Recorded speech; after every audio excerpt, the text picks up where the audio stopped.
Before we do get into today's video, I want to let you know, after you've watched this video, if you want to head over to my Twitch channel, I am actually streaming Battle for Neighborville right now. I'm actually going to be giving away a code to Battle for Neighborville as well. The link's down in the description. Hopefully, I'll see some of you guys there.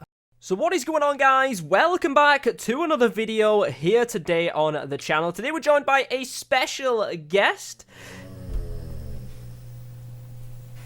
I don't know if you guys heard that or not. Oh my god. Cooper just like growled in his sleep. He's over here on the spare bed. Anyway, if Cooper wants to mind his own business, we have a special guest over here, which is Harley. Harley. Hello.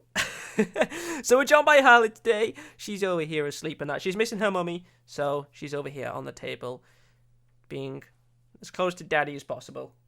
But we are going to be doing kind of like a little bit of a Q&A. I'm going to be answering probably the 5 most common questions I have been getting about Battle for Neighborville. So if you guys have any questions or anything like that you want to know about Battle for Neighborville, if I can answer them, I'll try and answer as many as I can in the comment section down below. It might not be straight away as soon as the video goes up, but I will be kind of like answering questions over the coming days and stuff like that. So if you have a question, answer them down in the comments down below. However, if someone else has answered or asked the same question, then, you know, I might reply to them instead of replying to you or something like that. But I'll try and answer as many questions as I possibly can.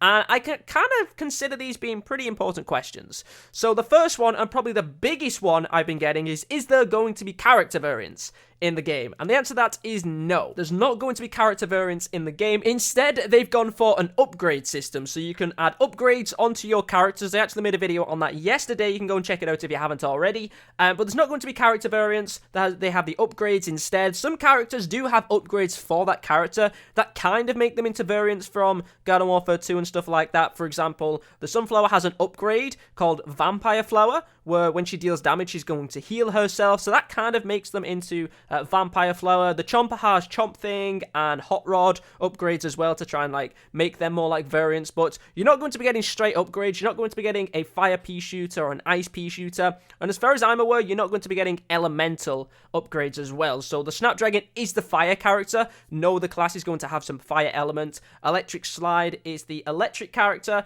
So you're not going to get any other electric variants. So down the line, we may see a toxic class and we may see like an ice class and things like that. So as a brief summary, we're not going to be getting character variants, we have the upgrade system instead. Kind of leaning off the character variant subject, another question is, are we going to get new characters? And the answer to that is yes. Instead of getting character variants added, we're going to be getting brand new classes added to the game instead. So if you are a fan of the Law P or the Agent P, you're not going to be getting those variants. You'll get a totally new class instead, which I'm absolutely happy with. So if you wanted the Gravedigger in the game, or a Wizard Zombie in the game, or Wintermelon, or something like that, they're going to be getting a new class to the game instead, which means new abilities. It's a totally new character. Think of it like Sunflower and Rose. Like Sunflower support, Rose is support, but they play totally different. You'll get another class added on top of that that plays totally different to every other class.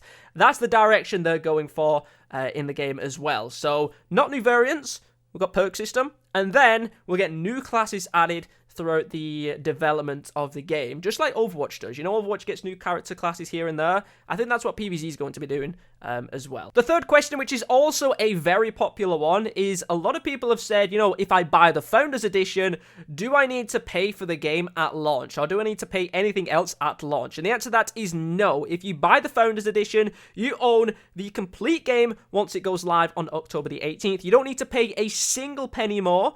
You're just getting it for a cheaper price and you can play it earlier.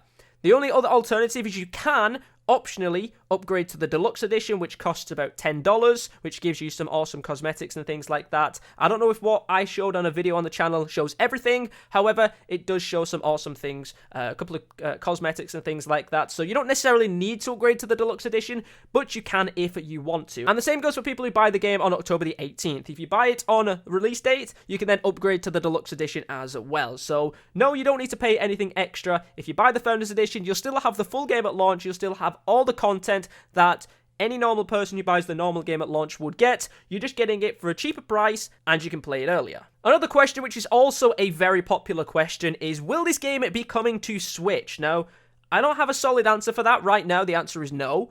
I don't know anything about it coming to Switch or anything like that. I would love it to come to Switch. I think this game would do so well on the Nintendo Switch. You get games like Mario, Pokemon, Splatoon. I feel like those games are so popular on the Nintendo Switch, and the art style of Plants vs. Zombies would do so well on the Switch. That's just my opinion.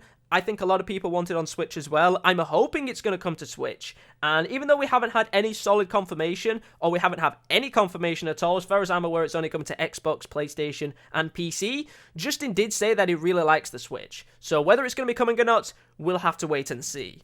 I know when Garden Warfare 1 came out, it came out on the Xbox One first, then later came on the PC, and then came on the PlayStation 4. So maybe it's going to launch on Xbox, PlayStation, and PC, and then later down the line, it's going to come out on Switch. But for launch, I'm pretty certain it's not going to be on Switch. And the final question we're going to be answering in today's video is, will they add any Garden Warfare 1/Garden Warfare 2 maps to Battle for Neighborville? And we actually already have a map from Garden Warfare 1 in Battle for Neighborville. If you guys haven't played Team Vanquish or the new Mixed Mode, which has like the smaller Team Vanquish maps, you might not have played, or you may have played on a map called Daisy Hills, which is actually a remastered version of a Garden Warfare 1 map called Suburban Flats. They've kind of tweaked it a little bit. I think in the center of the map, they've added like a tunnel under the little bridge and stuff like that, so you have like an extra little route to go through and stuff like that. But that is a remastered version of Suburban Flats from Garden Warfare 1, and then it has been brought over to Battle for Neighborville.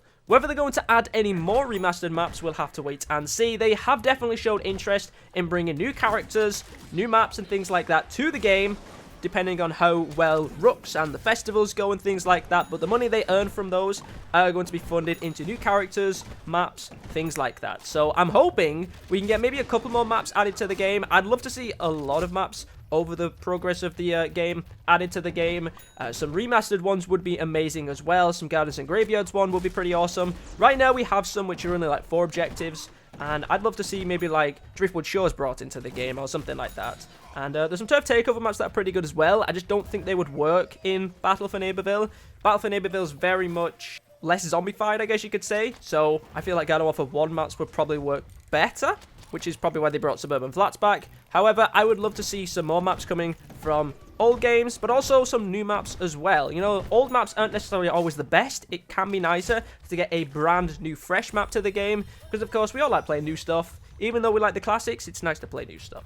So I'd like to see some more Garden Warfare 1 or 2 maps added, but as long as we still get new maps. But we do already have one Garden Warfare 1 map that's been remastered in Battle for Neighborville, which is called Daisy Hills, which is a remaster of Suburban Flats. So that's pretty much everything I did want to talk about in today's video. That is the 5 most common questions I do get. If you guys do have any more questions, let me know in the comments down below, and I'll try my best to answer them if I can. And if you know any of the answers to the comments down below, then feel free to answer them yourself. You know, we're an amazing community together. We help each other out. So if you know the answer to something or anything like that, then just answer the question down below yourself. And if something does seem a little bit wrong, I'll try and correct something, but it's always great to help each other out. So if you have a question that you want answering, maybe someone else already knows it and they can answer for you. So if you guys do want to go ask any questions in the comments down below, the comment section is right there. But nonetheless, hopefully you did enjoy today's video and it cleared up a few questions that you might have had for yourself. If you did enjoy today's video, make sure you drop a like down below, subscribe if you are new to the channel, and I will catch you all in another video.